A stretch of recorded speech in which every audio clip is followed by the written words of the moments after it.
handle the truth. The Denise Simon Experience. The Truth Matrix. Vetting, exposing, drilling down to the truth. Rolling Thunder, this is Hitman, Seat, over. Hitman, this is Rolling Thunder, Seat out. The Denise Simon Experience. Exposing politics, lies, demagoguery, spin, fraud.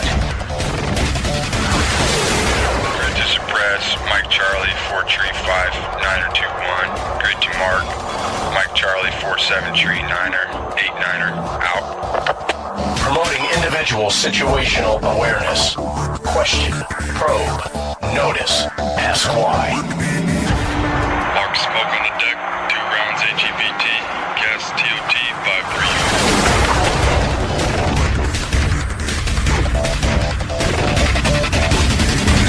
And now, the Denise Simon Experience. And welcome, ladies and gentlemen, to the Denise Simon Experience. When we need to talk about China, and I think that we always kind of need to be talking about China these days, I tap Mr. Stephen Mosher on the shoulder, and he's always very agreeable to come on and join us on the Denise Simon Experience. Stephen's a China expert, a previous guest, and the author of Bully of Asia. So with that, Stephen, welcome to the Denise Simon Experience. Well, it's good to be here again, Denise. Thank you. I want to. There's one thing that really concerns me, Stephen, and that is this chemical kind of thing that's happening in China. That these drugs / narcotics keep making their way into the United States, and they're deadly. I mean, there's just no other way to put it. They're deadly, and I'm kind of curious, has it kind of crossed your radar or your desk on why we're not putting some kind of application, sanctions or otherwise, on China on the Chemical Weapons Convention for these narcotics? Well, that's a very interesting suggestion, Denise. I certainly think we should be doing that. I think nothing happens in China without the tacit or open consent of the Chinese Communist Party. There are 90 million members of the Chinese Communist Party. They're involved in every organization and every business in China. There's no such thing as a truly private sector enterprise in China. Every major company has a party representative sitting on the board of directors. Every company with more than, I think, 50 employees has a party cell, that is, a half a dozen party members who make sure the company abides by the Chinese Communist Party line. So that's a way of saying that the Chinese Communist Party, headed by the new Red Emperor Xi Jinping, knows very well that there are Chinese drug companies in Shanghai and in other major cities producing fentanyl and exporting it by various means to the United States, sometimes directly by mail using the U.S. Postal Service, sometimes indirectly through Canada and Mexico. But it comes here and it kills tens of thousands of people every year. I think of this as a third opium war. Yeah. Remember the first opium war back in 1840 when Britain was shipping opium into China, and of course China didn't like it very much and declared war on Great Britain, lost, and ceded Hong Kong to Great Britain. There was a second opium war in 1860.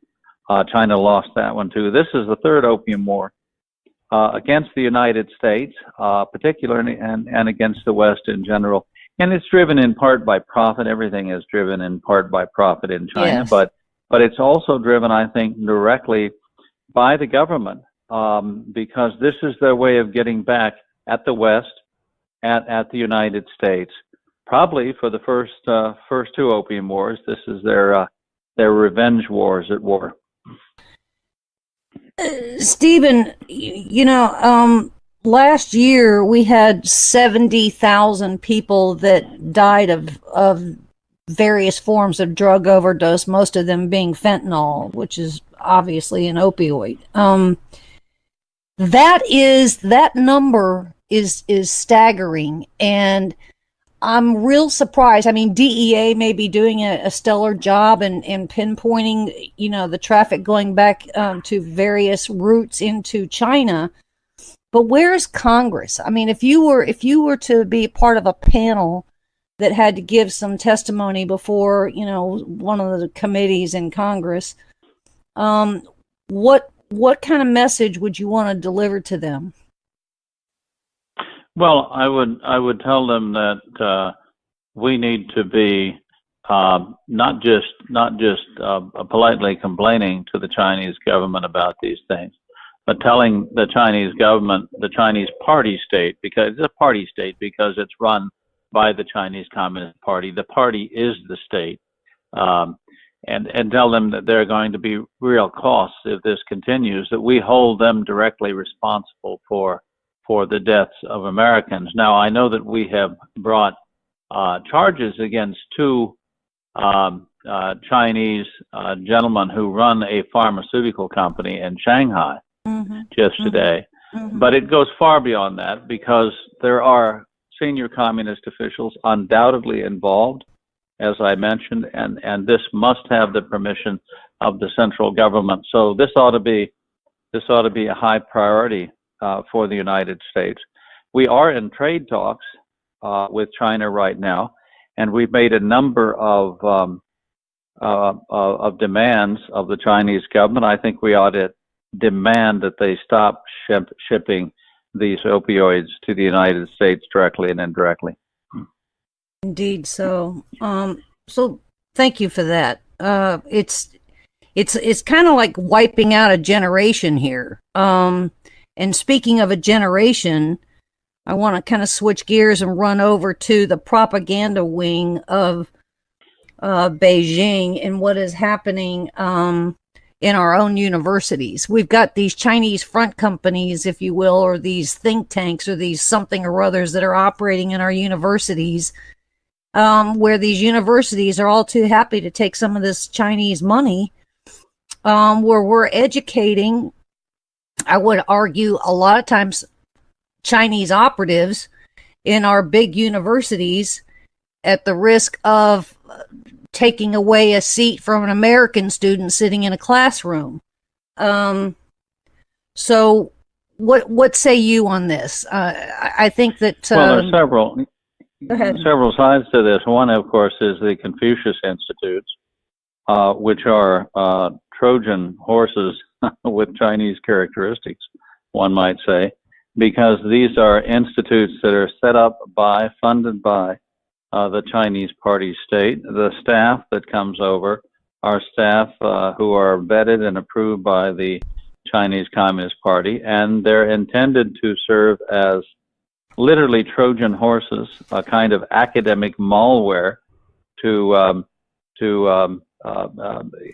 be on American university campuses and to teach American students the false history of the People's Republic of China, the false present of the People's Republic of China, and to censor discussions on American university campuses of things like the Tiananmen massacre. That's now forbidden. The problems of the persecution of Tibet. You can't talk about that if you're associated with the Confucius Institute. And you can't talk about Taiwan, the free market democracy 100 miles off China's coast that China wants to destroy. So these Confucius Institutes ought to be banned from American campuses. I know Senator Ted Cruz and Senator Marco Rubio have been adamant on that, and Texas A&M just kicked the Confucius Institute off its campus, and I think Florida International University in Florida has done the same. So that's one aspect of the Chinese propaganda war in the United States that we can talk about. And then, of course, there's the spying. There's the espionage. Yes. We don't even know. I mean, I don't think the FBI or Department of Homeland Security has the resources to be tracking these people down. I mean, they're in industrial espionage, in academic espionage. And I mean, what a daunting task it is to really investigate and find those people, right? Well, remember back in the late 90s, after the Chinese government, the Chinese party state had contributed the better part of $1 million to the re-election campaign of William Jefferson Clinton, Bill Clinton, as we call him. Mm-hmm. There was a Cox Commission headed by Chris Cox, my friend, the California congressman. And at that time, in 1998, he estimated there were 8,000 front organizations in the United States who had been set up by China for the purpose of industrial espionage and military spying. Today, that number would probably be 80,000. Oh, stop it. It has metastasized. It has grown like a cancer. A third of all the engineering and science students at universities in graduate school in the United States are from China, roughly. And they're allowed, shouldn't be allowed, but they are still allowed to be in programs involving research into cutting-edge technology, into programs that involve research into dual-use technology that is having both civilian and military uses.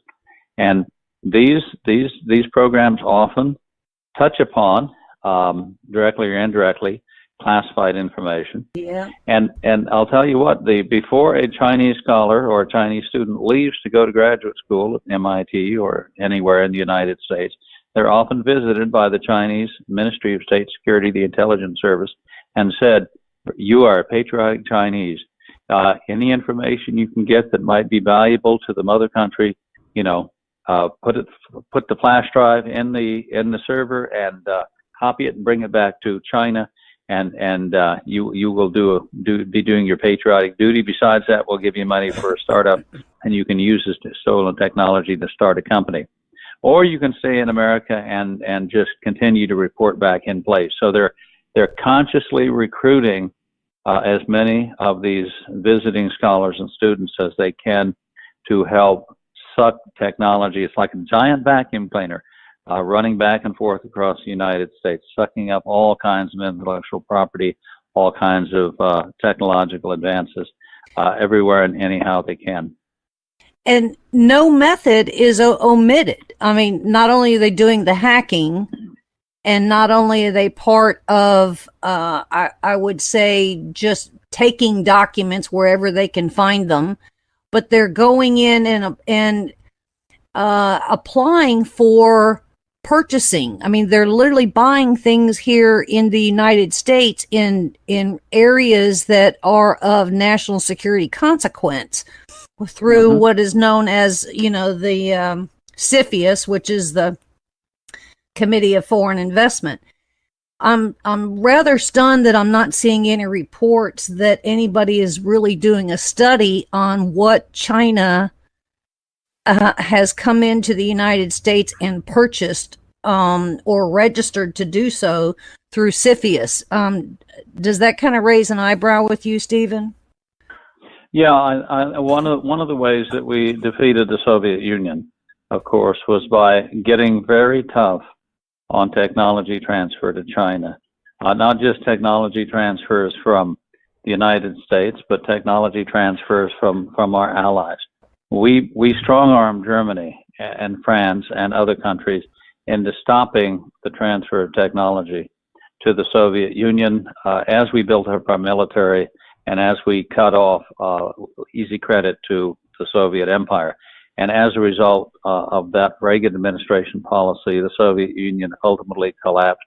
We need to be doing the same thing with regard to China. And it's amazing if you can think of a way to be collecting technological information, high tech and science from the United States. China is not only doing it, but they probably have a massive government-funded program with thousands of government employees to do just that. And it ranges all the way, Denise, from open source collection where they have copies in their own resource online libraries of every scientific study, of every scientific journal, of everything that has ever been published in areas that they're of high tech that they're interested in. 10,000 employees in this open source collection program. Now that's all open source, right? Because we believe in academic freedom, and we openly publish information that they seize upon even before it's marketed and begin to be turned into usable, commodities, and they take it at that point. And then, of course, there's the theft that goes on within scientific research facilities and laboratories here. The flash drive that we talked about being inserted into the server. And then there are the 50 companies in and around Silicon Valley that are looking to invest in high-tech startups with interesting technology. The Chinese come in, buy a stake in the company, and pretty soon that company's cutting-edge technology has been transferred to Shanghai or Beijing or Guangzhou. And those investment firms are government-funded investment firms. The Chinese government has set aside $50 billion to buy, beg, borrow, and steal high-tech in the areas of robotics, in the areas of quantum computing, all these cutting-edge technologies that will enable them to dominate in the future. So this is a huge government-funded program that's going in and transferring technology. Chinese investments in American high-tech companies ought to be severely restricted, and we've started doing that now, because as soon as the Chinese government gets a stake in a company, it finds a way to transfer the technology to China. And any company that wants to operate in China, of course, has to transfer its cutting-edge technology to China as a condition of being allowed to operate in China. So all of these things are on the table in the ongoing trade negotiations with China. And they're all things that we ought to be paying a lot of attention to. I was involved in 2000, 2001 in working with the FBI on some counter-espionage cases that were being carried out by the FBI against the Chinese. And then 9/11 happened, and all the FBI's resources were transferred to fighting terrorism. And a lot of that, the stuff that was being done by China was simply put aside, was put on the back burner. Well, now we hear the FBI director, Christopher Wray, saying they have counter-espionage cases against Chinese agents underway in all 50 states. Remarkable. And I believe it. I do too. It's a massive effort on the part of China that we're only beginning to respond to. Ladies and gentlemen, we're speaking with Stephen Mosher, who is the author of Bully of Asia. Stephen, I brought up CFIUS, which is, again, the Committee for Foreign Investment in the United States, and what the risks are there. But another one that nobody speaks of that I think should be hardened down probably more than anything is the U.S. Patent Office. Because I believe that China probably has an awful lot of resources that are doing brute force cyber attacks on the patent office and cultivating whatever they can in the private domain, in the classified domain, or even in the cyber domain. Would you agree? Mm-hmm. Yeah. I know the U.S. Patent Office is certainly a target, and it's a target in various ways. It's obviously a target of cyber attacks to begin with, but once patents are filed and granted, they're in the public domain. But what some Chinese corporations have been doing they've been filing literally dozens of patents for the same technology with only slight minor alterations, just overwhelming the patent office with really what are fraudulent patent applications that really don't represent any new breakthroughs or new technology, but are just designed to confuse the issue so that they can use the stolen technology and claim they have a patent for it when they actually don't. So, I mean, there are a lot of games that are being played. I mean, it sounds overly broad to put it that way, but if you can imagine a way to cheat, the Chinese party state is probably doing it, probably has a government-funded program to do it at some massive level. Peter Navarro, who's the head of the Trade and Industry Office in the White House, published a few weeks ago a 36-page report, which just touches the surface of the way that China is extracting technology by hook or by crook from the United States and other Western countries. And it's an amazing document to read, discouraging and disheartening in many ways, given the scale of the effort. But it can be summed up in two words. Those words are China cheats. China does in fact cheat, and they've been doing it and getting away with it, I would argue, for decades. Going back to open source here for a second too. I mean, open source is open source, but when you start collecting and classifying open source intelligence and documents and news reports and those kinds of things, and building them into certain standards or classifications, the next thing you know, you end up with a classified document, don't you? Well, you do. I mean, and that's one of the advantages that China has just by deploying so many resources in this area. You can get a little piece of information here and another little piece of information there.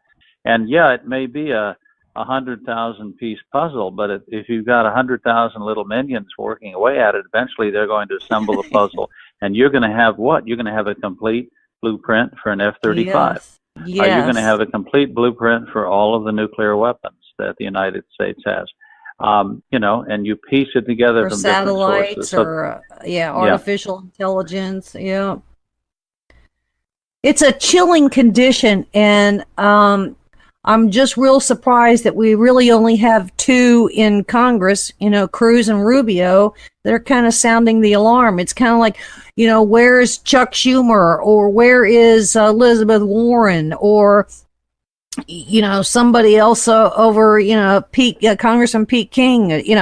It's really kind of remarkable when you think about what is not there that should be there when it comes to all things China. Which is part of the reason, Stephen, I keep inviting you and the Denise Simon Experience to help us out here. We've touched on the Narcotics and the Chemical Weapons Convention. We've touched on, the CFIUS, the Committee for Foreign Investment, the hacking, the universities, the debt trapping. You and I've talked about that before with other countries, the Patent Office. We haven't really even so much spoken about the propaganda wing when it comes to media, have we?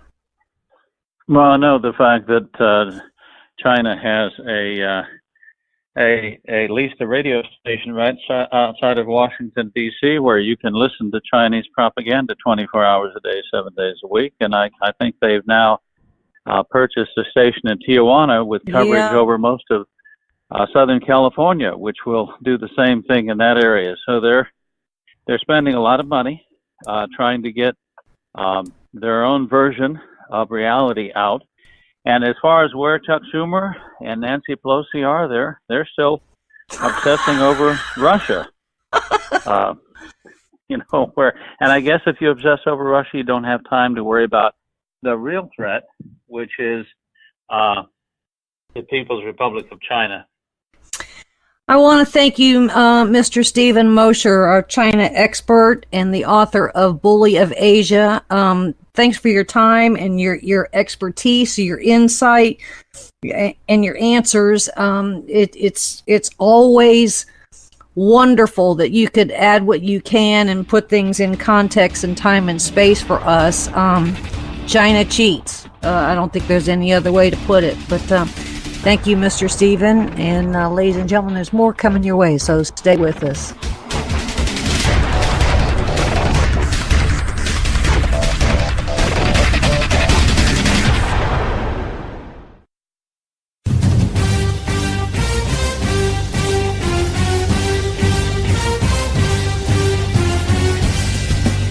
You are about to join Don Newen, co-host of Cowboy Logic Radio, and Denise Simon, host of the Denise Simon Experience, for a weekly situation report, or SITREP. 18 hours a day, Denise Simon lives her life as an intel analyst. 18 hours a day, Don Newen lives his life in the world of rock and roll. 1 hour each day, Newen receives a daily SITREP from Simon. Welcome to the Drive Time Situation Report. Fasten your seatbelt. You're now in Don Newen's car. and he is calling in for his sitrep. Check the Talk America Radio schedules for showtimes at talkamericaradio.us. Let me talk to you, black people. When you vote for blacks and put them in office under the banner of the Democrat Party, please explain to me what black people get as a result. This was not a nap that we have been taking. We are in a coma. You know what the interesting thing about pensions is? That's today's money given to people who ain't doing nothing for you today. Get off that black Democrat tit that they've been sucking on. Your country is being stolen from you, and the promise is being stolen from your children, and they're telling you it's all right while the rest of the world is trying to lap us. Well, why are we doing so poorly? 2 words: teachers' unions. Are you kidding me?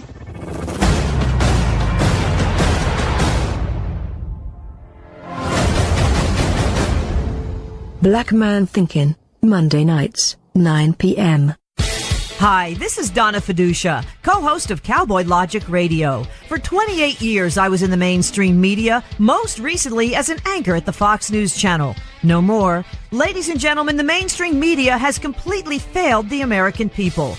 Radio networks like Talk America Radio will not fail you. Radio shows like Cowboy Logic Radio will not fail you. Check out the entire roster of over 60 weekly radio shows by visiting talkamericaradio.us. That's talkamericaradio.us.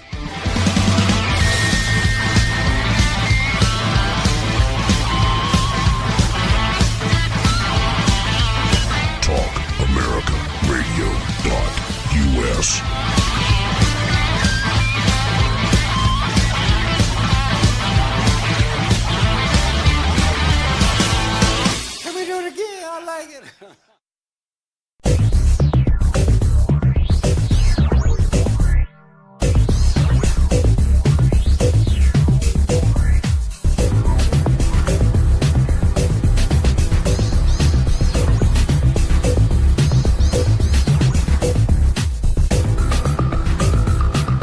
Thanks, ladies and gentlemen, for hanging with us here on the Denise Simon Experience. Well, we were in China in the first segment, so we're traveling over to Chicago in the second segment. I'm not convinced there's a lot of difference. But anyway, I've got the pleasure of having my old friend Tim Snowball with us with Pacific Legal Foundation. And Tim is going to bring to us an interesting case that's going on in Chicago because of the mayor, I guess. And the Fourth Amendment. We don't get to talk about the Fourth Amendment too much, but Tim, thanks for being with us on the Denise Simon Experience. Denise, thanks so much for having me back. And yeah, I'm a bit of a Fourth Amendment nerd, so I'm always happy to come on and give you a little perspective. And I think one of our most important amendments, but one of the ones that kind of always winds up in the shadow of the First Amendment and a couple of other ones that usually get a little bit more attention. I would argue the Fourth probably gets violated as much as the First does. I mean, if not more. I mean, every time that you get stopped by a cop on the side of the freeway, the Fourth Amendment comes into play. You know what I mean? Whether to the extent that they're able to access your property, or or do a search, or anything that could possibly come into play. And the rules get real squishy in the modern day, and I don't think that's what the founders had in mind when they wrote up the Bill of Rights. I guess if you sit around on Friday and Saturday nights and watch live PD, you see that Fourth Amendment thing coming into play about every 4 minutes. But so we have this thing, and it's been a long time since I lived in Chicago. In fact, I left there in the early 60s, so it's clearly not the same city it once was. But so they have these food trucks. Yeah. So Chicago's a town. I don't know if everyone's kind of aware. The last 5 to 10 years, I think, food trucks. Everybody always remembers being able to go out to a food truck on their lunch break or something. But there's been a whole kind of industry in the last decade that's cropped up around these food trucks, and you have a lot of people who are buying these trucks, and they're offering like gourmet food as opposed to a little sandwich or whatever. So it's really become a popular thing in many large cities, including Chicago. So in 2012, They pass a couple of new rules. One of them is a 200-foot proximity rule, which basically says, look, if you own a food truck, you can have a license to operate the truck in the city, but you cannot park that truck for the purpose of selling your product anywhere within 200 feet of a brick and mortar restaurant. Basically, it's a protection, basic classic protectionism. They're trying to, make sure the food trucks don't compete with the brick and mortar restaurants. In conjunction with that 200-foot rule, they pass a GPS tracking requirement, which requires all owners of food trucks, as a condition of having their food truck licenses, to attach a GPS tracker onto their trucks so the city can track their movements every 5 minutes to make sure that they're not in violation of this 200-foot proximity ban. It's never been done before in the country. It's its first of its kind rule. And so from our position over here at Pacific Legal Foundation, the GPS tracking requirement is a clear violation of the Fourth Amendment. All right. I mean, where do you? This is like something out of George Orwell or something. I mean, it's so far beyond what people would even common sense. You don't even have to have a law degree to realize that something like this goes beyond what the government should be able to do. Okay, and so I don't know how many food trucks there are in Chicago. I mean, if there's 200, if there's 2,000, we I don't know what that number is. But whatever happens, I would argue in Chicago would sort of migrate its way over to New York, and New York is absolutely loaded with food trucks. Mm-hmm. Now, some of these food trucks, as you say, they might be kind of fancy, but others might just be selling a fast little hot dog on the run kind of thing, so they're really not competing with the brick and mortars. Okay, so we have that whole component.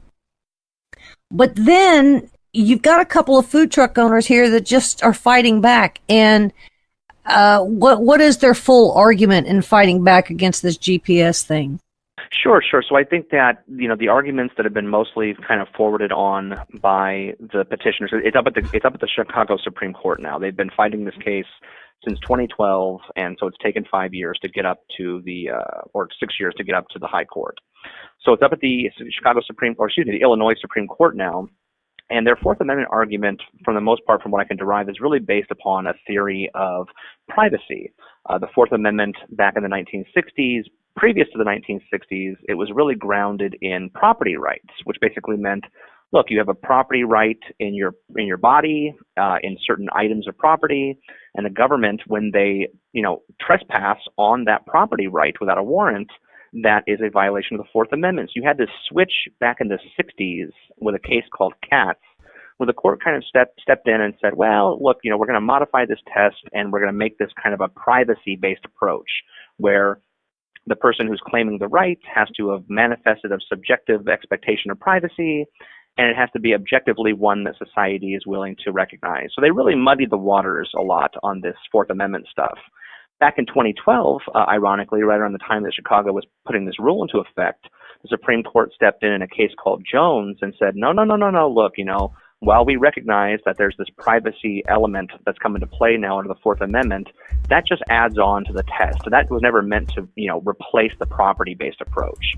So us, in the brief that I wrote that we filed with the court, I really based our arguments on this original understanding of the Fourth Amendment being grounded in property. And that Jones case was almost the same thing as this case. The government had stepped in, they placed a GPS tracker on this guy's car to track where he was going without a license, without a warrant, and the court said, look, you can't physically invade someone's property and trespass on their property without a warrant. If you do that as the government, you violate the Fourth Amendment. Chicago is trying to do something kind of slippery here. They're saying, well, look, we recognize that, what Jones, that case said, but the difference here is we're not physically attaching the device ourselves. We're merely requiring the food truck owners to attach the device as a condition of having their license. So no Fourth Amendment violation. From my perspective, that's really a distinction without a difference. How many people you're speechless. I don't blame you. And how many people just don't understand this? I mean, it's really quite fascinating. And you lawyers get to do some pretty cool things because you kind of get to go back in history and look at case law, although sometimes case law never doesn't always get it right either. Right. So is this going to end up being a class action thing? Is there more than one food truck? Yeah. So as far as I know, this isn't a class action. The firm handling this case, I think that they have a couple of discrete clients they're representing in this matter.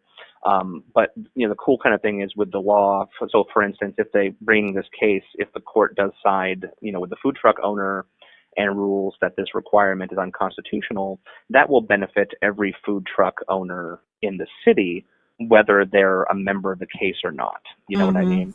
And I think that, in particular, cases like this are really, this is why I got personally involved with doing this kind of practice with public interest law and civil rights and constitutional law, because if we don't draw a line in the sand now on this, with this example of them trying to step in and require this tracking requirement for food trucks, where logically do we see this ending? What's next? Do they require you to put a GPS tracker on your private car as a condition of having a driver's license? Really, and so it's really important, the work that we do and other organizations do to try to nip this stuff in the bud before it gets out of control. I would think that there might even be a business or businesses, corporations or a small business in Chicago that have more than one food truck. So, it would affect certainly more than one food truck. But, GPS is getting to the point. Well, let me start here before I forget it.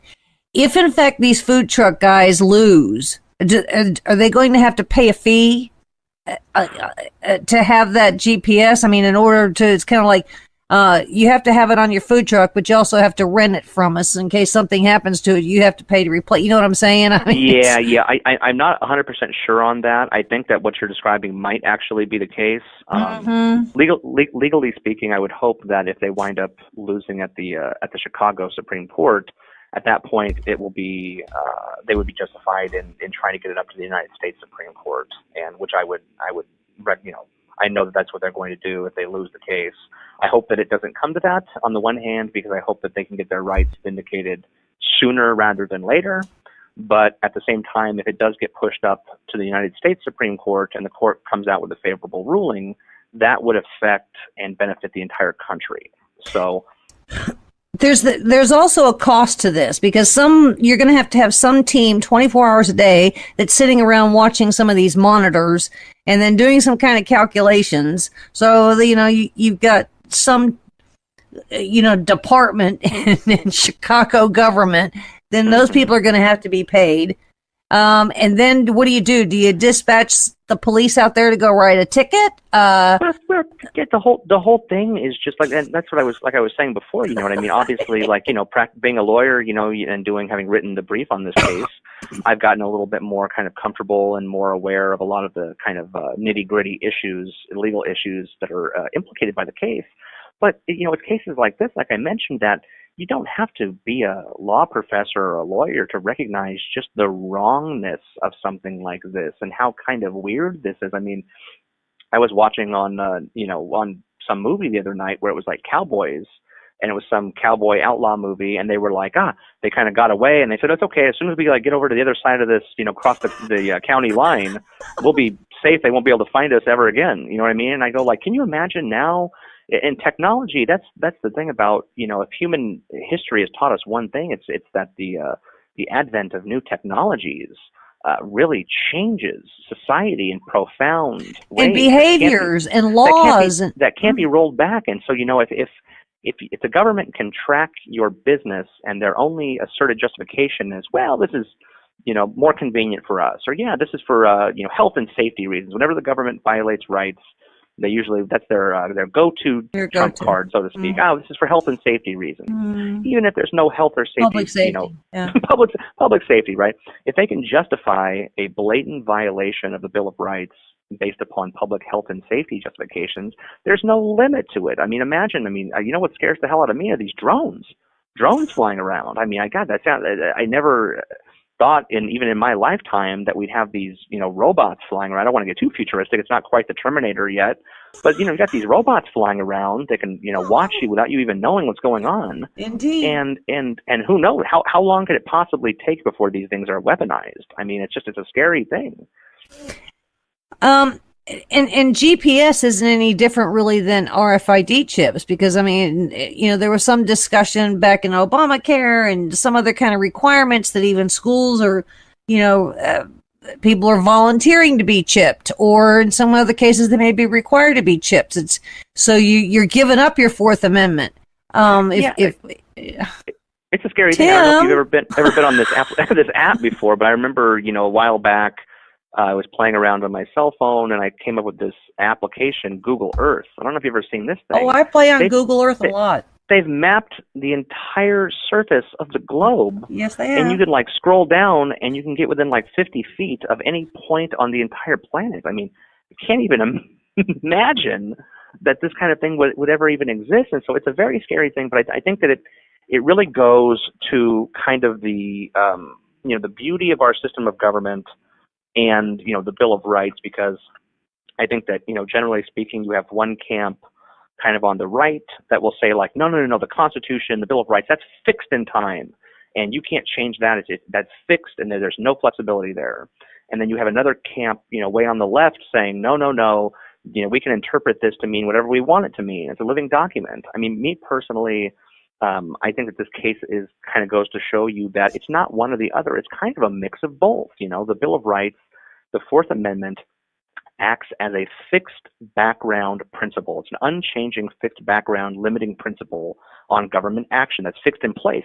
But at the same time, it's still flexible enough to allow for the advent of new technologies like this and to incorporate that into the protections that it's been exemplifying since the 18th century. So, on the one hand, I obviously I'm very confident in our system of government to be flexible enough to account for a lot of changes like this, but at the same time, it really takes, I think, citizens like the plaintiffs in this case and, organizations like the one that I work for to step in and to defend this stuff, because if not now, when? And if not, this issue, then what issue? What are we waiting for? I'm beginning to think that not only I've been a proponent of changing the syllabus in public education such that we have to go back and teach economics, and then we have to go back and teach civics, and now I think that we're going to have to teach some basic law in high school. I'd say middle school and then high school, and then I would argue there ought to be seminars just constantly held by people like the Pacific Legal that says, hey, these laws, the world is changing, so it's modifying behavior, and these are laws, and so even adults are missing out on this. So I think Pacific Legal needs to go into kind of a roving roadshow here, because it's by accident that you really came across this GPS Chicago food truck thing, right? Yeah, I can't believe it. I was talking to my little, I have a niece who's about 16 right now, so she just started her junior year of high school. And I asked her, I said, so have you taken any economics classes yet? She goes, no. She goes, we're only required to take one semester of econ, like the last semester that we're in school. And I'm sitting here going man, I said you get posts, into college and stuff. And if you're, kind of social scientifically inclined like me, econ is one of the most important subjects that you could study in high school, a basic understanding of the way that the world works, to prepare a citizen for citizenship. And they kind of tack it on. They tack it on, the last year of school, you know what I mean? And then I get, well, what's the other semester? She goes, I think it's like American government or something. And I'm like, I almost, spit up my food. I go these are the foundational building blocks that prepare people to be effective citizens and to be able to fully participate, in our democracy. And there are these classes that are kind of tacked on to the end of a high school education. I just couldn't believe it. I mean, from a personal perspective, one of my professional, goals is to do everything I can to really spread the message of individual liberty and, the ideas that our country was founded upon. I don't know if that's, I think that's also probably an institutional goal here for PLF, but yeah, I think you're absolutely right. But of course, education, local education is controlled locally. So it's really, I think that there's a lot of variance between states. I was lucky enough I think I got my first American history class when I was in like the 5th or 6th grade. And when I graduated from law school, I sent that teacher, she's still teaching at the same school, I sent her a nice note saying, look, I said, if it wouldn't have been for your class, your class actually teaching real American history and giving me actual no spin, I said, I might not have developed this lifelong passion and interest that I have till this day, and may not have pursued, what's already been a very satisfying career path. So I hope that, I heard back from her and she appreciated that note. And, I think I said, well, you just did your job. I mean, hey, ladies and gentlemen, we're speaking with Timothy Snowball, Pacific Legal Foundation, and the case of discussion here is where the Chicago mayor's office government wants to GPS these food trucks, so they're not violating some 200-foot brick and mortar kind of thing. I think there's something else necessarily is going on there, but I don't want to speculate and kind of inject something that I don't really have a position to do. But what do you guys have written an amicus brief on this, or have you literally just taken over the case? No, yeah, we filed an amicus brief in the case, which basically in kind of common language is a friend of the court brief. Mm-hmm. A lot of times with parties, they'll have so many issues in a lawsuit that they want to brief, that they want to write about, that are kind of to go directly to what they want to argue. A lot of times they won't have a chance to get into some equally interesting issues because they simply just don't have the space to do it. Mm-hmm. So, like I said, I think that from what I had looked at, the briefing in this case on the Fourth Amendment issue had been primarily directed toward this, this kind of squishy privacy-based approach to the Fourth Amendment. And so the brief that we filed, that I filed, was squarely directed at a classic property-based approach to the Fourth Amendment. And I think that it's very interesting. Like I mentioned, the court stepped in 2012 in that Jones case and really reinvigorated this property-based approach to the Fourth Amendment. And they've continued to kind of strengthen this approach in the years since. The next year in 2013, there was a case called Florida v. Jardines, where a cop with a drug-sniffing dog had taken the dog up onto someone's front porch to sniff around. And the court said, you can't do that. You can't go up on someone's front porch. Mm-hmm. That's their private property. And just because they don't have like a 8-foot-high fence with barbed wire around their property doesn't mean that that's an invitation for anybody just to wander on there and sniff around with a drug-sniffing dog. There was a case last year out of Virginia where they had basically said the same thing. A police officer had been investigating what he thought was a stolen motorcycle, and he thought he saw the motorcycle parked up at the top of somebody's driveway under a tarp. So he just walked right up the driveway and pulled the tarp off and saw that, that he thought it was the same motorcycle, and then, wound up arresting the guy. And the court said, you can't do that. You can't, you know what I mean?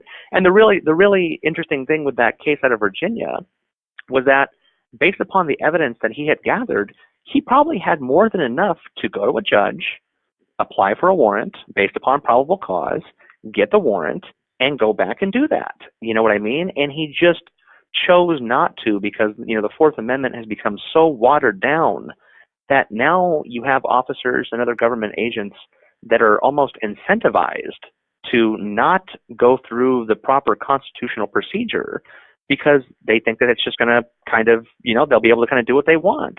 And I think that the court has obviously stepped in recent years, like I said, and made clear that's not the case. All right, I have to ask the obvious question then. When we're using the internet and you got things out there like Facebook or Twitter or Google or, all of those, and there's all this mice type stuff that you agree to, and you just kind of click it because you don't have time. Even if you did read it, you probably wouldn't understand it because it's written in such legalese that the John Q. public, their eyes glaze over and they just go, whatever, I got stuff I got to do. Mm-hmm. So we're almost forced to opt in. Some people are smart enough to opt out, but that doesn't mean that you really opted out.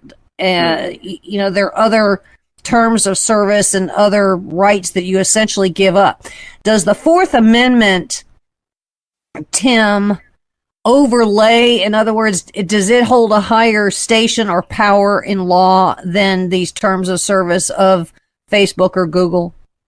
Yeah, see, so the argument there would be, by reading those terms, by going through and they're what's called in law school, they call those, because, everybody has dealt, now with a website where you're signing up and, you get to the very end of the registration process for the website, for your username or whatever, and they go, please review the terms of service and click this box. And I hate it. No one reads them. Nobody reads it. No one's going to sit and read. And you're absolutely right. It's dense legalese, and most people I know, myself included, will kind of skim it. And if nothing kind of jumps out, you wind up clicking the thing. It's what they call a click wrap agreement, and they could have anything in there. And so the argument under the Fourth Amendment would be, look, there's a consent exception to the Fourth Amendment, which is basically like, let's say you get pulled over by a police officer, and the police officer, doesn't have cause to perform a search on your car. The police officer is completely justified and able to say, well, hey, do you mind if I take a look inside your car? And if you say, yeah, I don't mind, go ahead, and you consent, they're absolutely allowed. You have waived your Fourth Amendment. You've waived your Fourth Amendment right, and that's why I always tell people as well.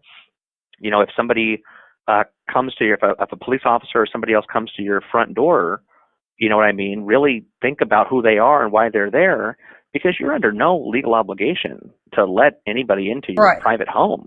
You know what I mean? But if you say, yeah, I don't mind, or yeah, come on in, I have nothing to hide, then there's no way that you can raise a Fourth Amendment, constitutional objection to that subsequent search, because you've consented to it. You've allowed them to do it.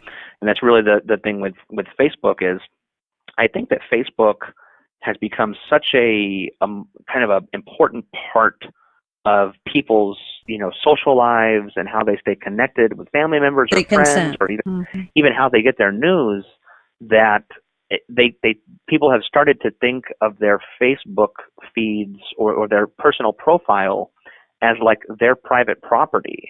And that's not how it is. That's not the way that it works. You know what I mean? This is a private company, and when you sign up with your Facebook and you agree to their terms of service, they own everything you and they put can on make Facebook. Money on you, and they are making money. They can make money on you. They can collect data on you.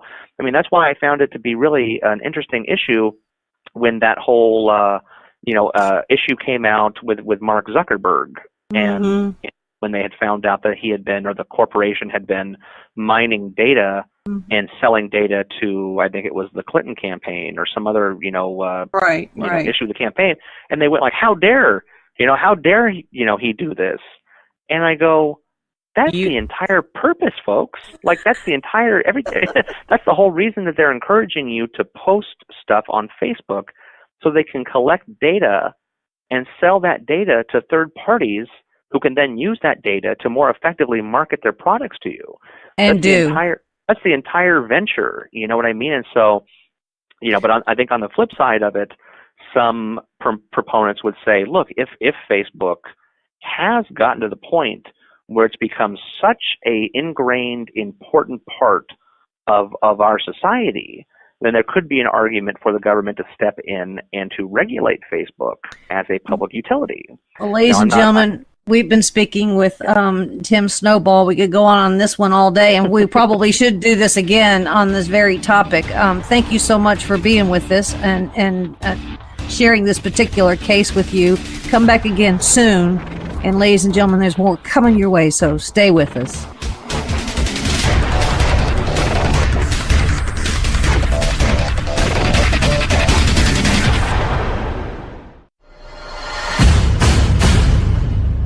You can't handle the truth. The Denise Simon Experience. The Truth Matrix. Vetting, exposing, drilling down to the truth. Rolling Thunder, this is Hitman, Seat over. Hitman, this is Rolling Thunder, Seat out. The Denise Simon Experience. Exposing politics, lies, demagoguery, spin, fraud.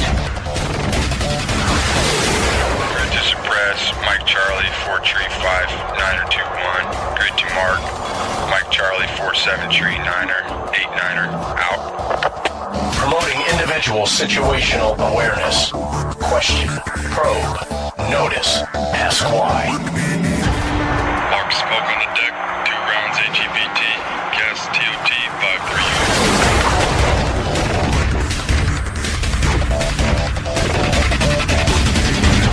And now, the Denise Simon Experience. And thanks, ladies and gentlemen, for staying with us here in the Denise Simon Experience. Normally, when we talk about Iraq, it's generally not particularly good news. But I got a cool buddy that kind of came into my life a couple of months ago, and I'm so thrilled. In fact, I think this is the second Iraqi. The other one was Johnny Walker, who I've had on the show, oh, God, a couple of years ago now, I think. But Sam Helli is with us, and another buddy of mine, Scott Husing, former Marine, who's been on the show a couple of times, wrote a book titled Echo in Ramadi. And we've got this adventuresome, brave, I don't know, almost to a fault brave Iraqi who decided that he was going to kind of join in with the 2nd Battalion, 4th Marines in Ramadi, and that is Sam Helli. And Sam has been very kind to come with us today on the Denise Simon Experience. And thanks, Sam. And congratulations, too, by the way, because just a couple of months ago, he became a U.S. citizen. Yippee skippy! Thank you, Denise. I was going to say I am your first Iraqi American, not only Iraqi. Yes, there you Iraqi go. American. Oh, more of American. Indeed so. Now, that was a very long process for you to become a U.S. citizen. Now, you've been in the United States, actually, how long? 6 years, since 2012. But when I applied for, you automatically will be eligible for citizenship after you complete 5 years as a U.S. resident legally. And so after the 5 years, when I completed my 5 years in the U.S. as a U.S. resident, I moved from Chicago to here, and then it took me some time to start my citizenship application. And the whole application process took me about 8 months from the day that I submitted my application until the day that I got sworn in as an American, as a U.S. citizen.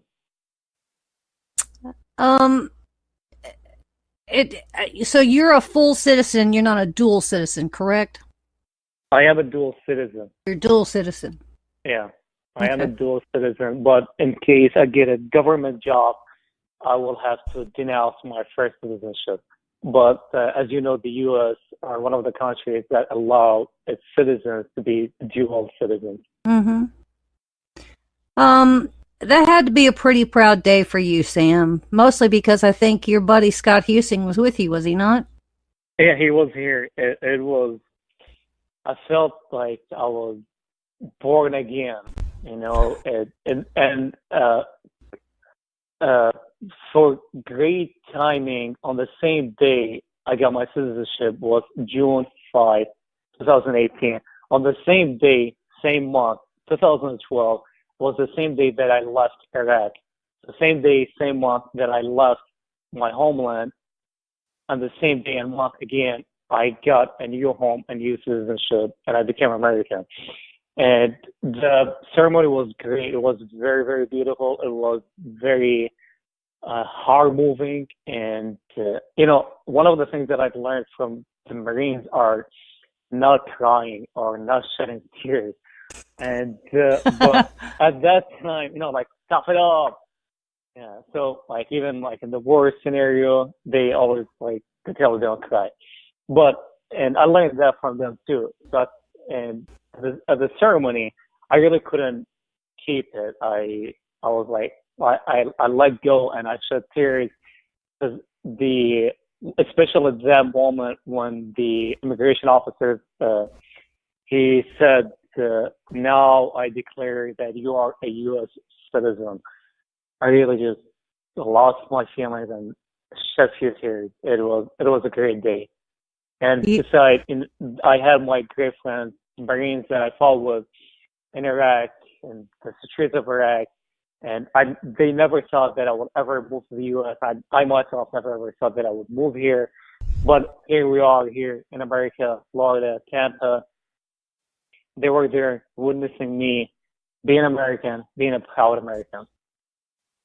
Well, we're proud that you are an American. So welcome and congratulations in a big, huge way. Sam, were you in Ramadi? Were you in Baghdad? Where were you? I was in the Anbar province.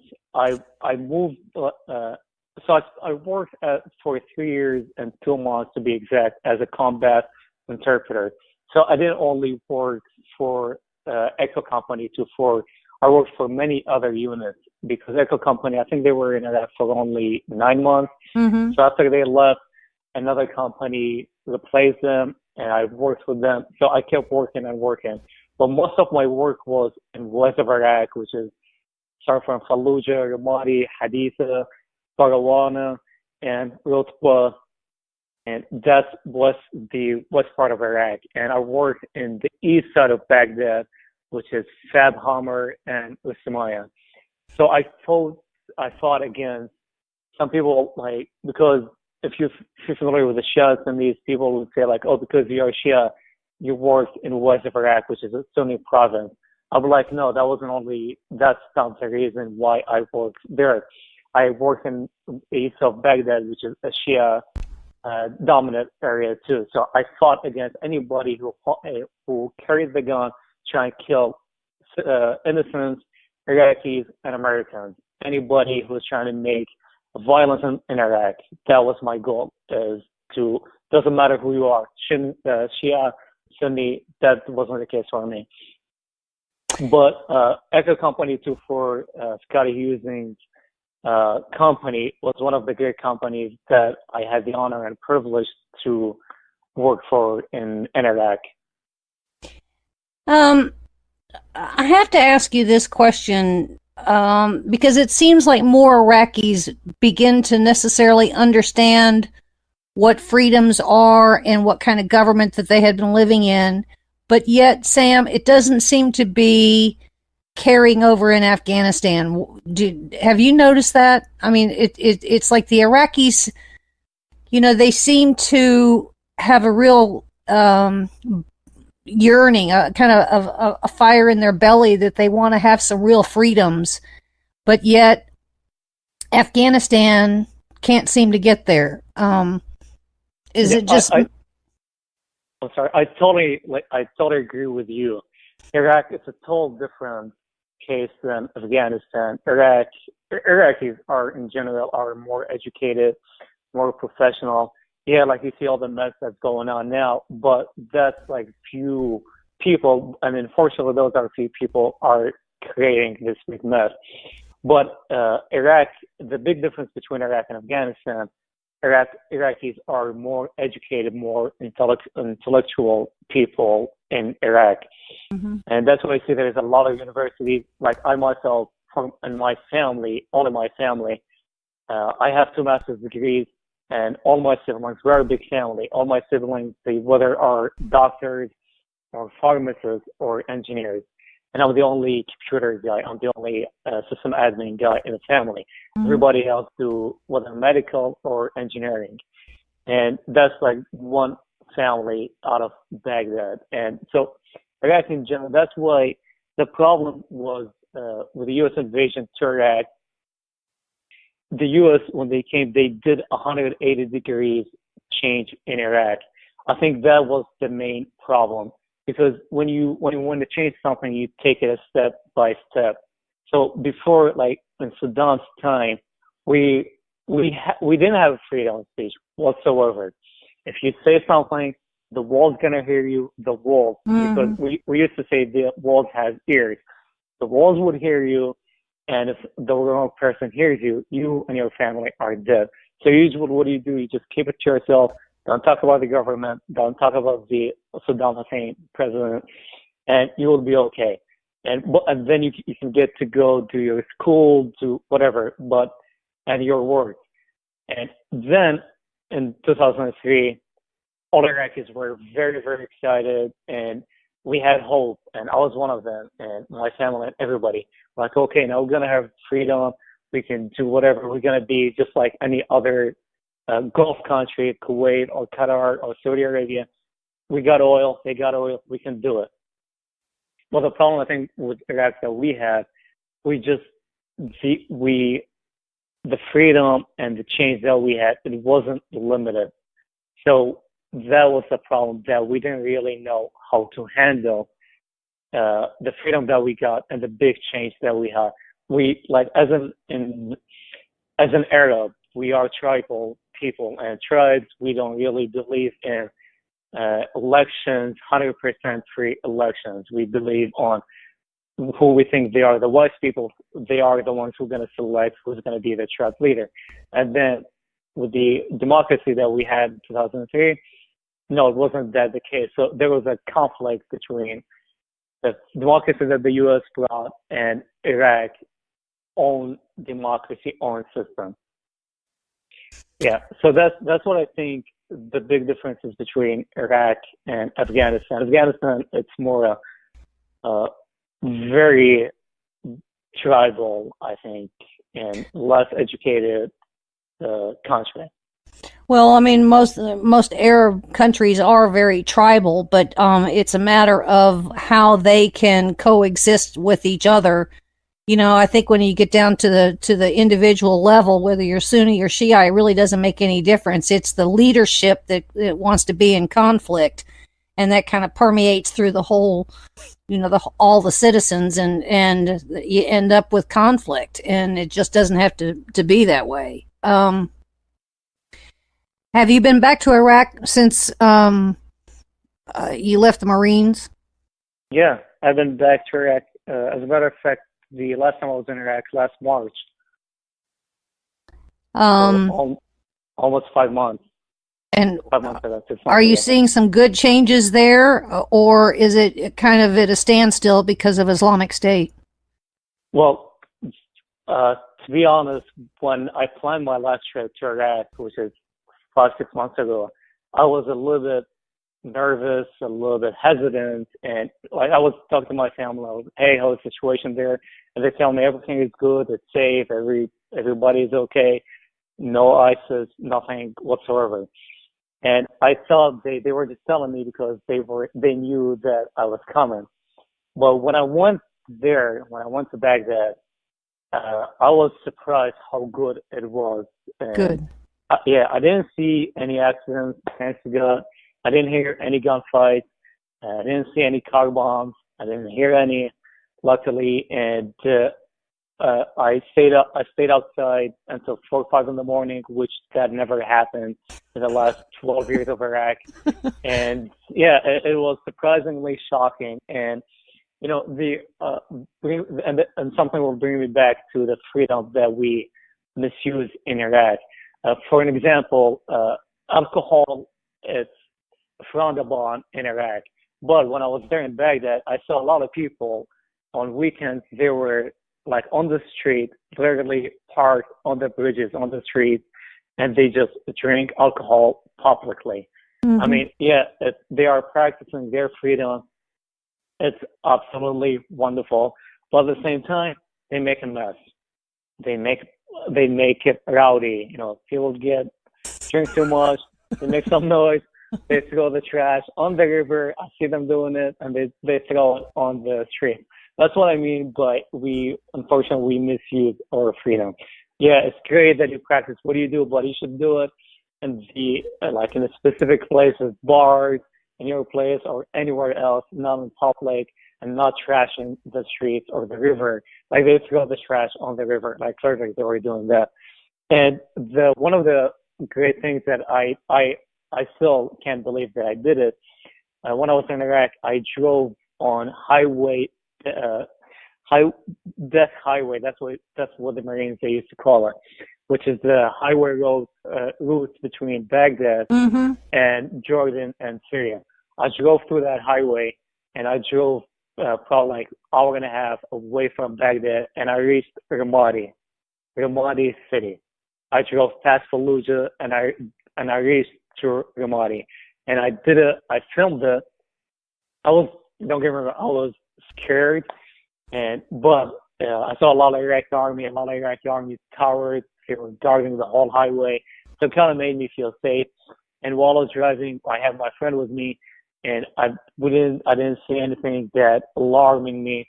And at the same time, I want to create a video. I want to make a video of Ramadi to my friends, especially to Foreca Company, because I know the sacrifices that they made. And every time I talk to them, they were like, "Hey man, I want to see Ramadi. How was it? Like, did we really make a change? Did we make a difference?" So I wanted, and like we lost a lot of Marines.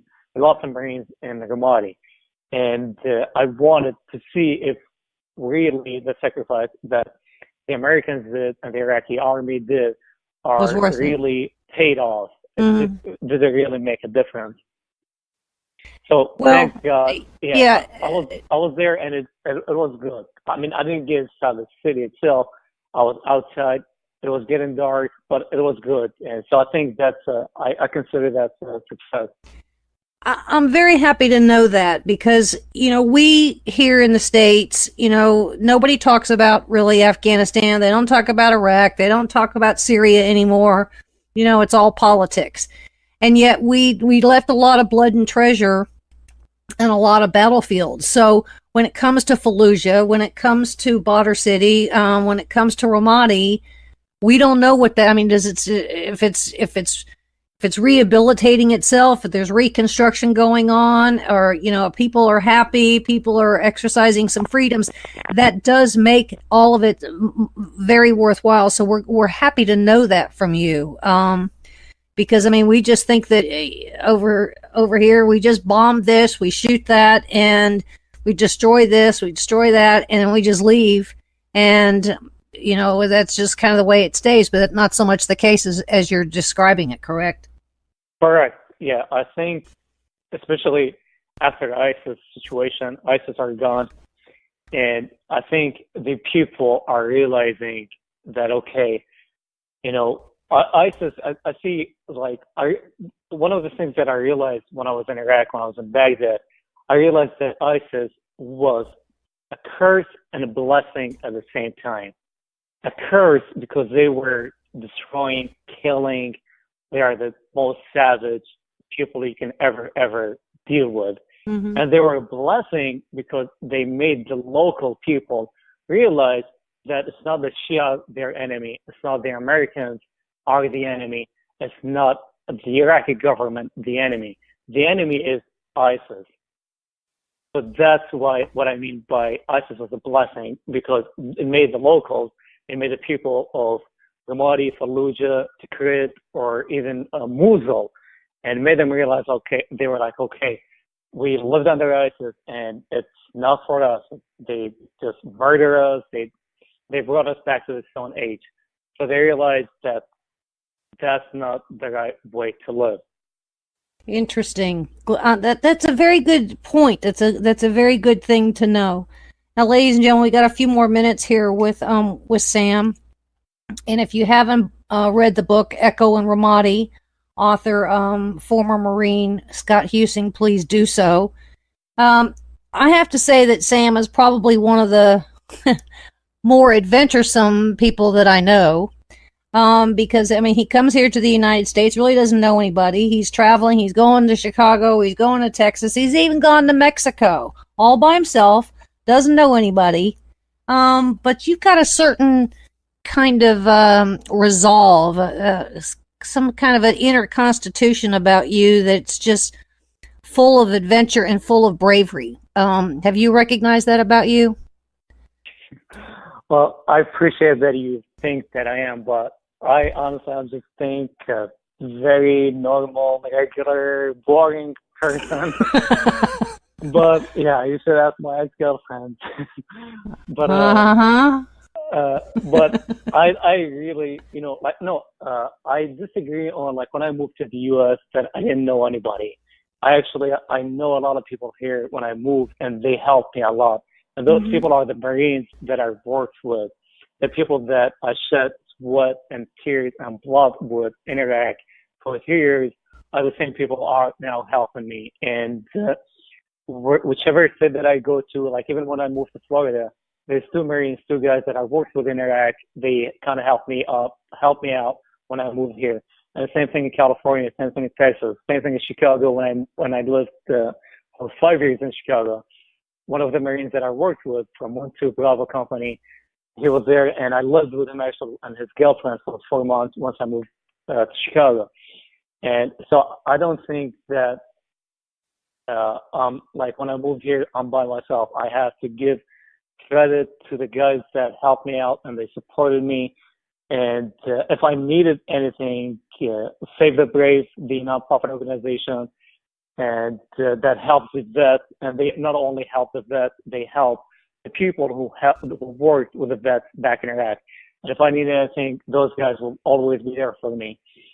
So I think I always, I feel, like sometimes I feel lonely that my immediate family are not here, my parents, my siblings are not here, but I always have another family, the Marines family, which is I really have no words how to describe how blessed that I am to have them. They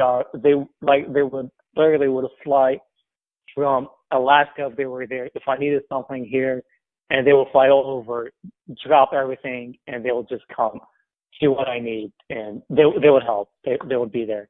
This bond that, me as in, I always thought back when I was an interpreter, and I was like, how, I'm Iraqi, I'm Arab, I'm Muslim, and those Marines, and before working with them, I had this in my head, growing up under Saddam's regime, that America and UK and Israel are the axis of evil.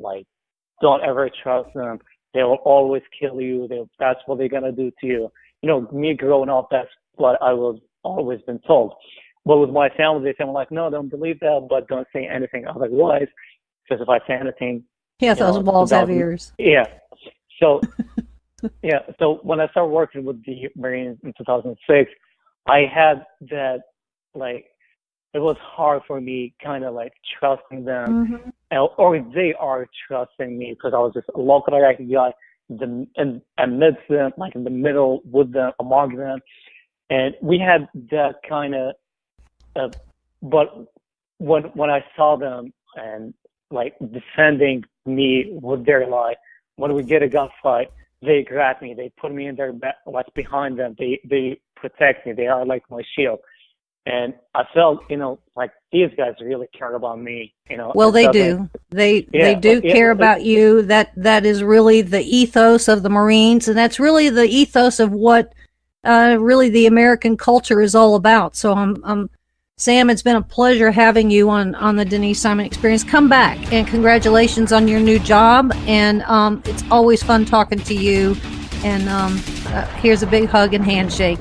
Ladies and gentlemen, there's more coming your way, so stay with us.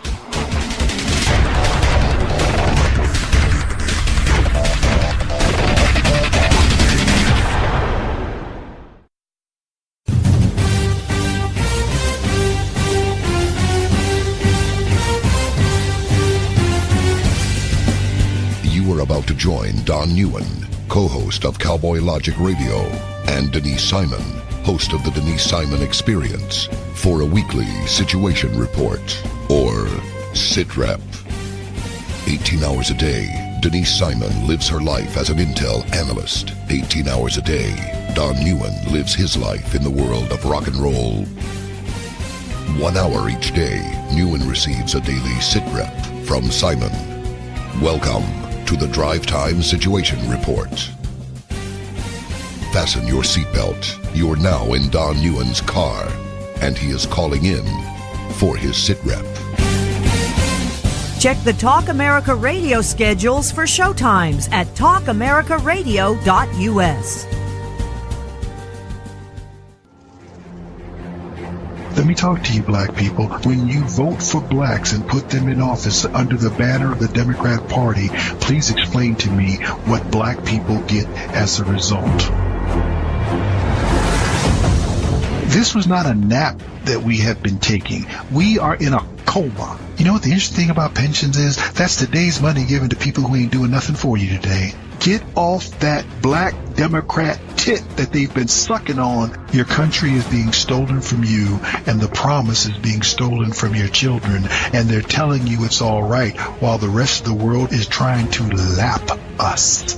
Well, why are we doing so poorly? 2 words: teachers' unions. Are you kidding me?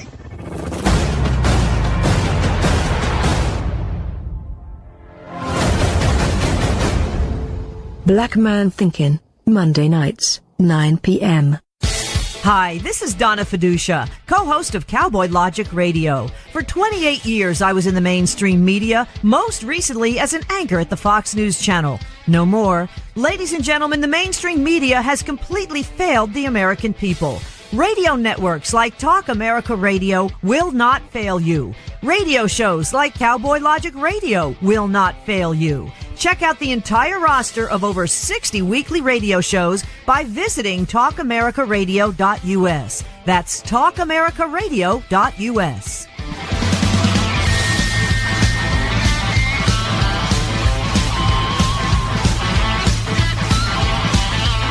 TalkAmericaRadio.us.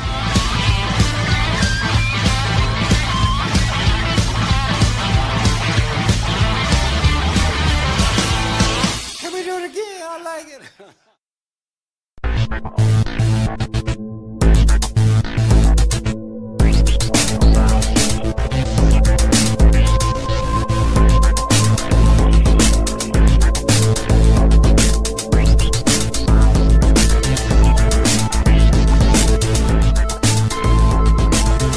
And thanks, ladies and gentlemen, for hanging with us here on the Denise Simon Experience. Socialism. It seems to be the whole buzz thing that's going on.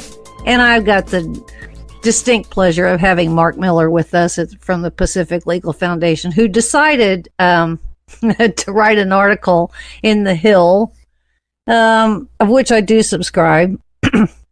Some good stuff there once in a while. But Mark did something really good. He wrote an article on socialism and a little bit of history. And we're going to talk about that. So, Mr. Mark Miller, welcome to the Denise Simon Experience. Thank you for having me on again, Denise. Always a pleasure. A lot of people have actually forgotten that, was it Gorbachev that visited Texas? It was the story is of Yeltsin. It was before Yeltsin. Before he became premier, but not long before. So Gorbachev was still in charge of the USSR, but Yeltsin, in his role in Russia, I think at the time, he visited the Space Center outside of Houston and visited a grocery store.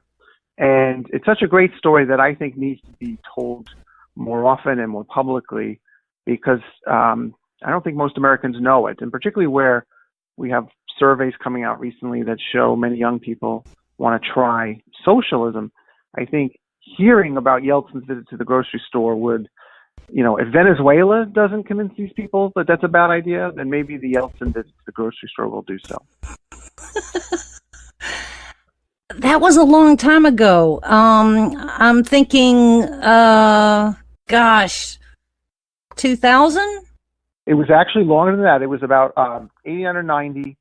And 1990. Yes. And he goes into the grocery store, and the backstory, which I don't get into in the opinion column. For opinion columns, I'm probably I'm a lawyer, but I'm probably a wannabe William F. Buckley Jr. that I enjoy just sort of riffing on whatever's in the news.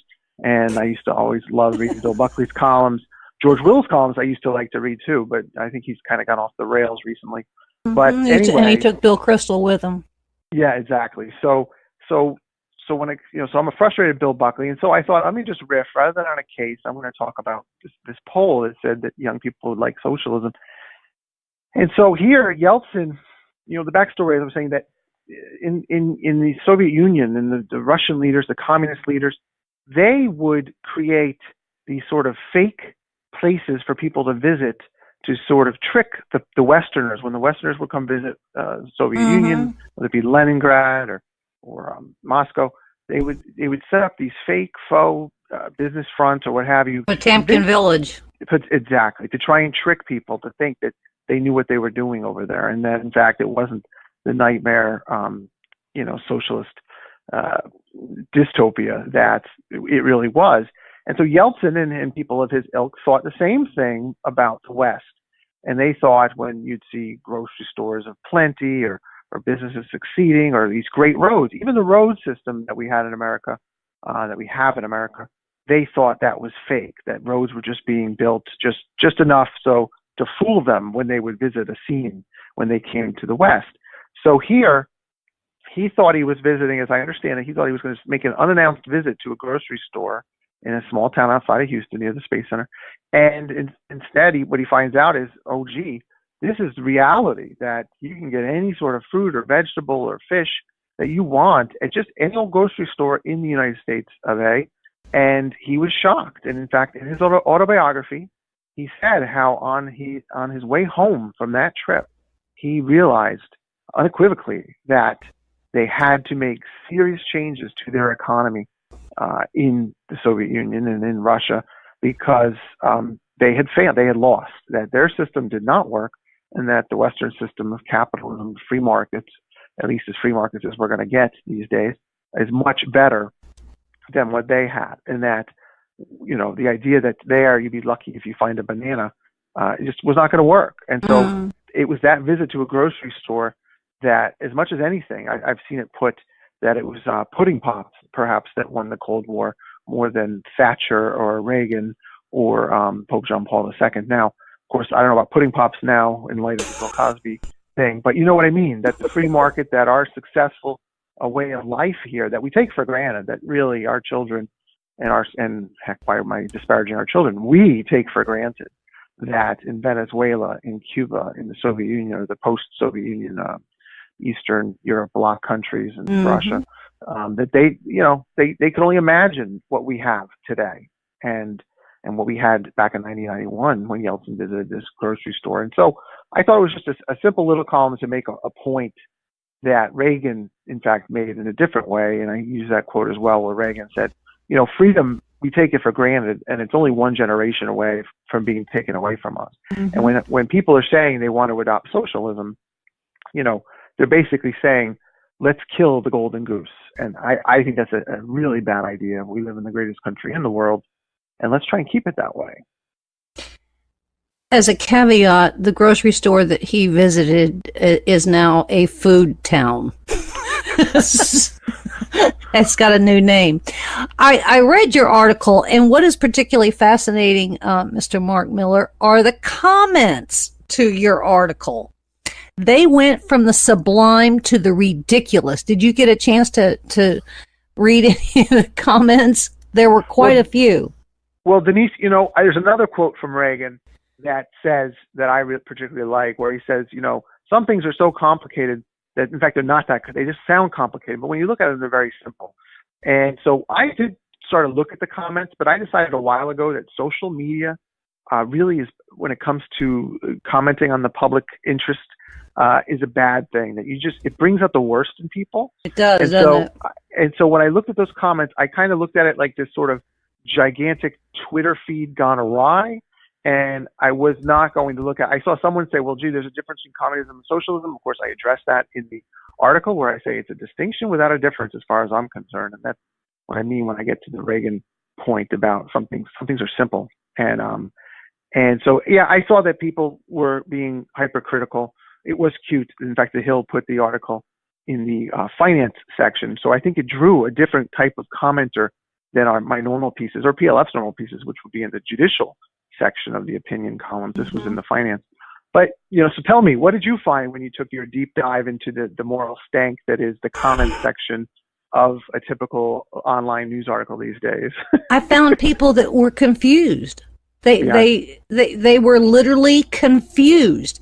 We have had so much socialism injected into our culture now, thanks to Washington, that we don't even recognize it.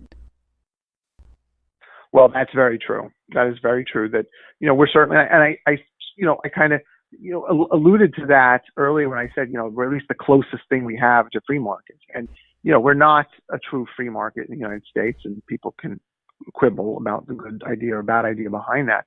But by and large, free markets are where we find the greatest success in the world, and the Western world, the United States, is the closest it's come, to improving the lot of the rest of the world, and it's because of the free market, even if we are to some degree hamstrung by some ideas that are not free market oriented. Mm-hmm.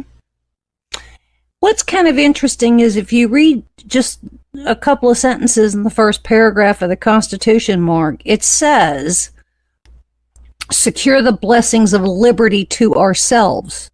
Well, socialism doesn't do that.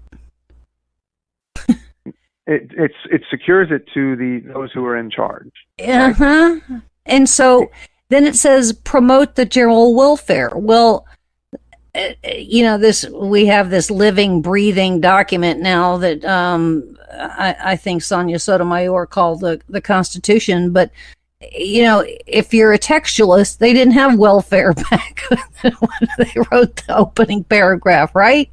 Very true. And and when we talk about our founding fathers, they certainly would have believed in helping their neighbor, but there's a difference between helping your neighbor versus being forced to help your neighbor at the point of a gun. And that's really the difference, I think, between what our founding fathers would have thought our leadership was supposed to be doing. And certainly, as humans, we're supposed to help our neighbor.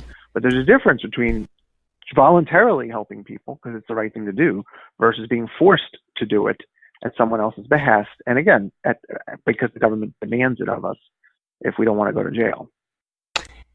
There's another two words in the opening preamble, if you will, and that is establish justice. There isn't justice with socialism. And I think that you need to take a whole week off, and I think that you need to respond to all of the comments to your article.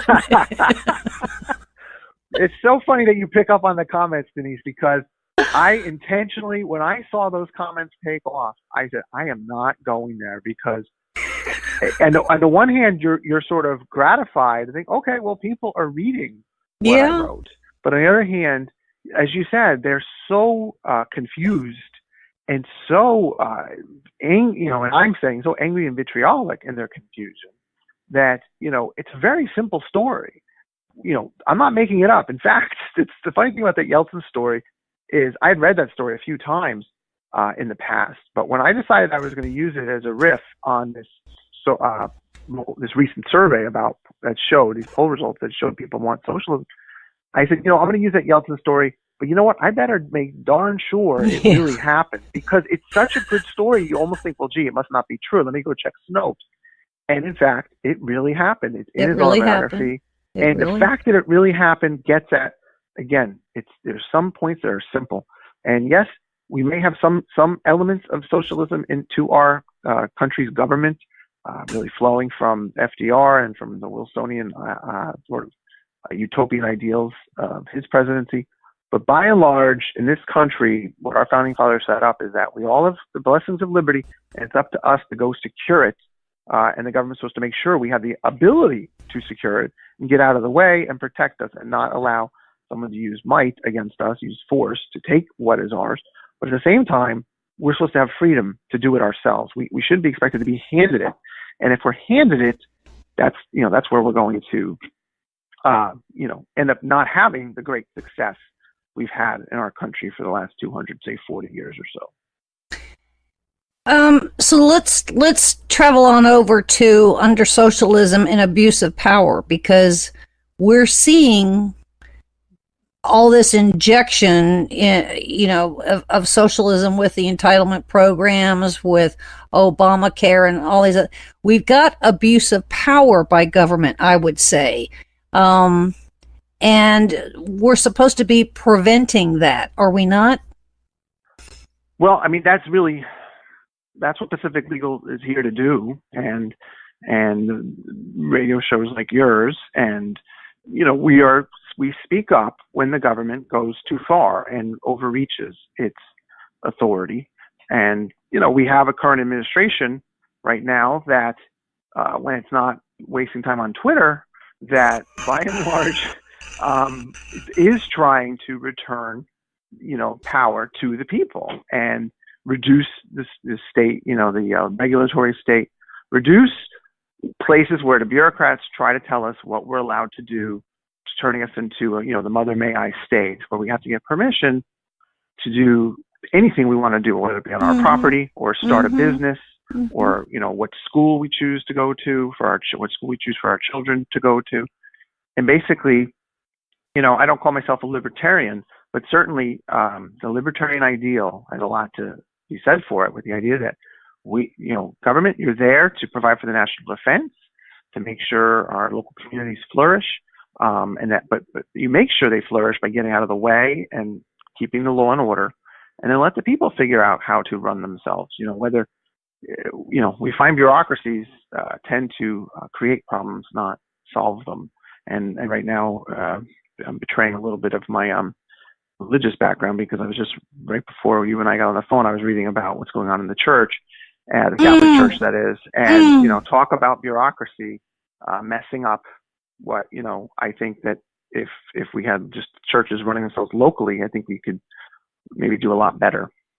But instead, we've got a lot of rules there. And so, anyway, that's a real going off point there. But that's what we try and do at PLF, is fight, not the church, but try to fight the regulatory state, the overreaching government. Which is the reason I like Pacific Legal so much. I almost believe that you lawyers over there have to have a Post-it note, almost, or notes in front of you every day to kind of stick to the foundations, the legal foundations here, because you can get so swayed with what government, and not just federal government, but state government, is doing to people. And you guys have to create these arguments, and you do them very, very well, to the point where I would almost think that every law firm ought to be doing Pacific Legal Foundation legal work. It's kind of a mind blow that there's people are just getting away with stuff because they just don't have the veritas to fight some of these cases, right? Yes, I mean, certainly we're blessed at Pacific Legal because people donate money to us to fight these kinds of cases, because a lot of these cases are very expensive to litigate, and you often don't get attorney's fees awards to litigate constitutional issues. There's a few times you will, but many times you don't. And so whether you're fighting the federal government, the state government, or the local government, which some of our work is against local governments too,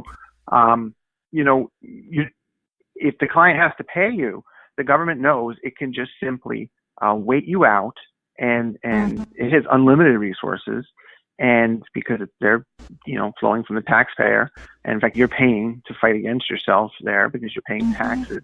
And so we're blessed at PLF because we don't have to worry about that. We don't charge our clients a penny, and we take on the fees, we take on the costs, we take on the time. Our donors really take it on. The lawyers take on the law, but our donors make it work. And so whether I be taking a case, for example, I'm looking at a case right now for a fisherman here in Florida against the federal government, or a case where a property owner in Georgia finds his property being flooded by the local Department of Transportation that is decided to build a road, and the fact that all the water flows off that road right into his property and ends up flooding him.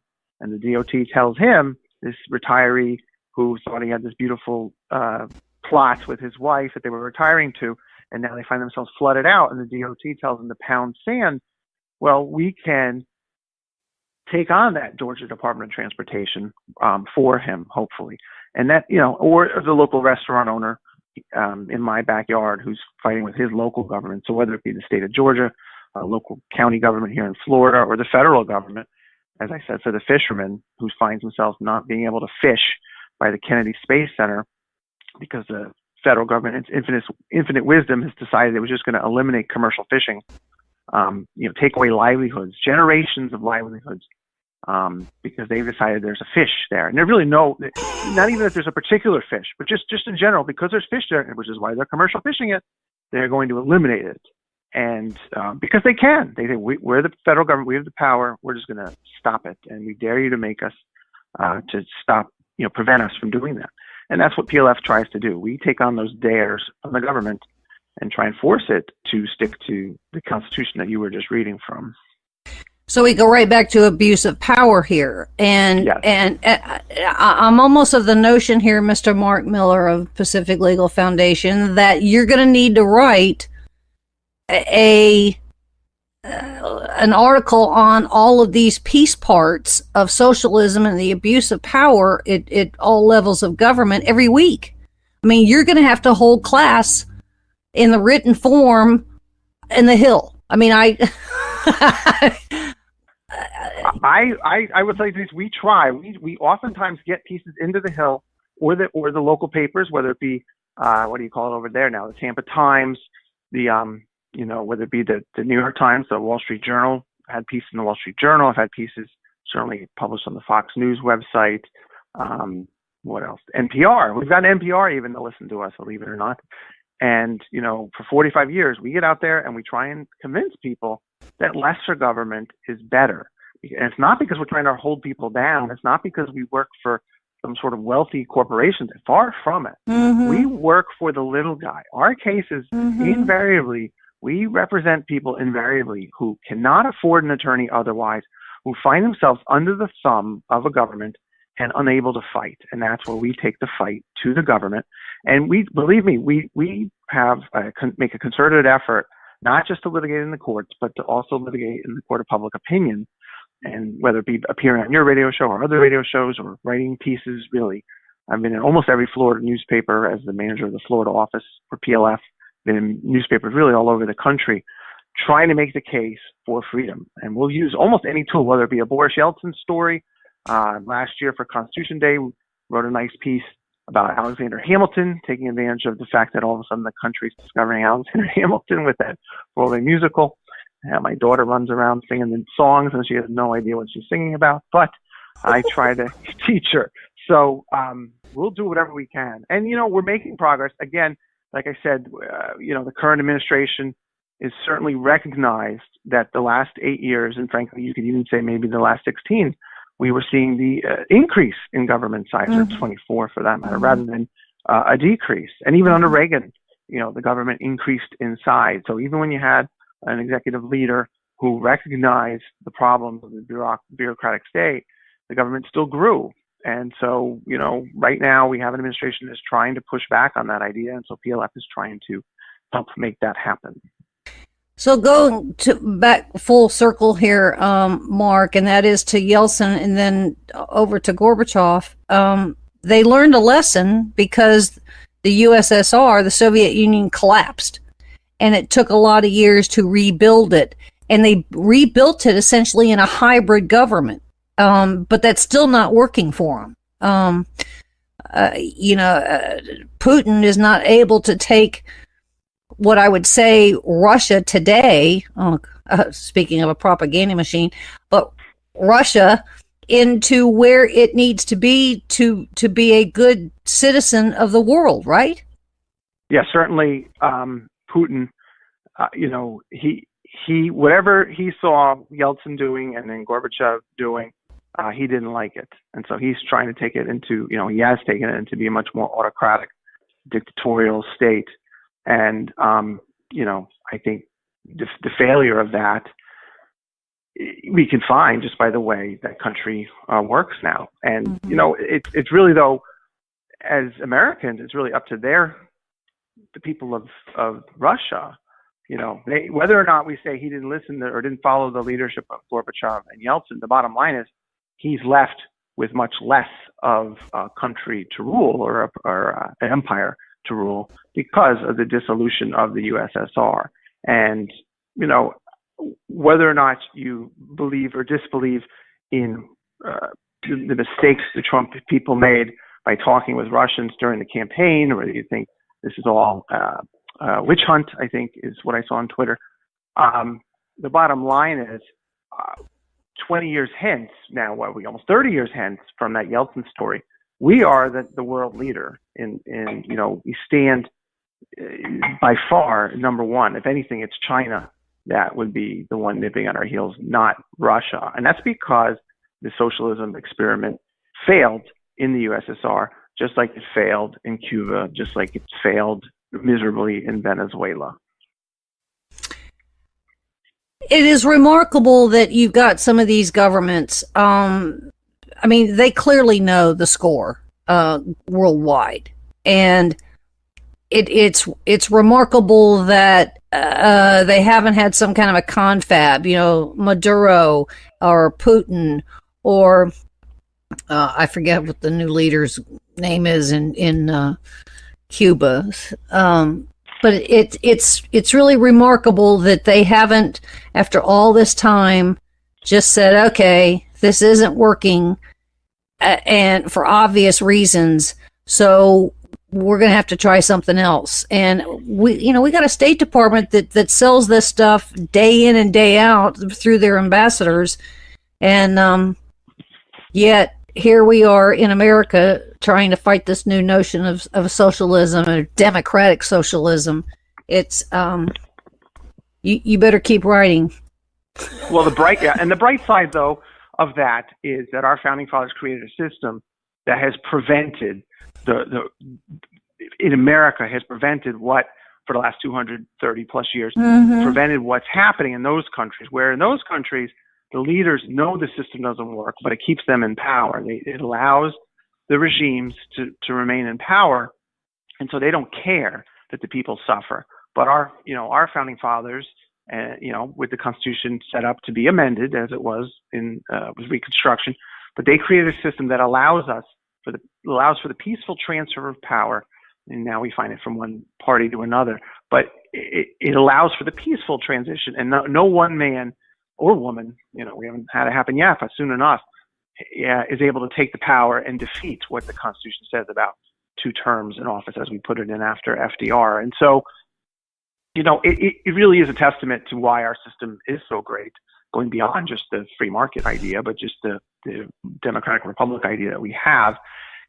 And I think we have to lead by example, and really that's what our leaders have done. And for me, I'm old enough now to be able to say that I distinctly remember conservatives trying to say that Bill Clinton would refuse to relinquish power at the end of his second term, and then liberals saying that George W. Bush would refuse to relinquish power, and then the conservatives saying the same thing about Obama.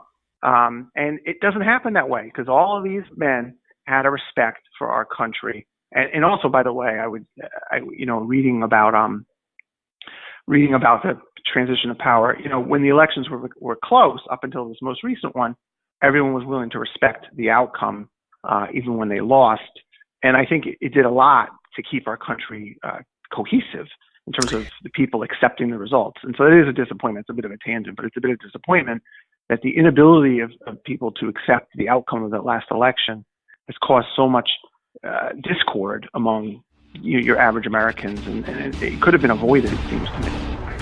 Mr. Mark Miller, thank you for being with us here on the Denise Simon Experience. And ladies and gentlemen, it's been fun having you with us, and we'll see you again real soon.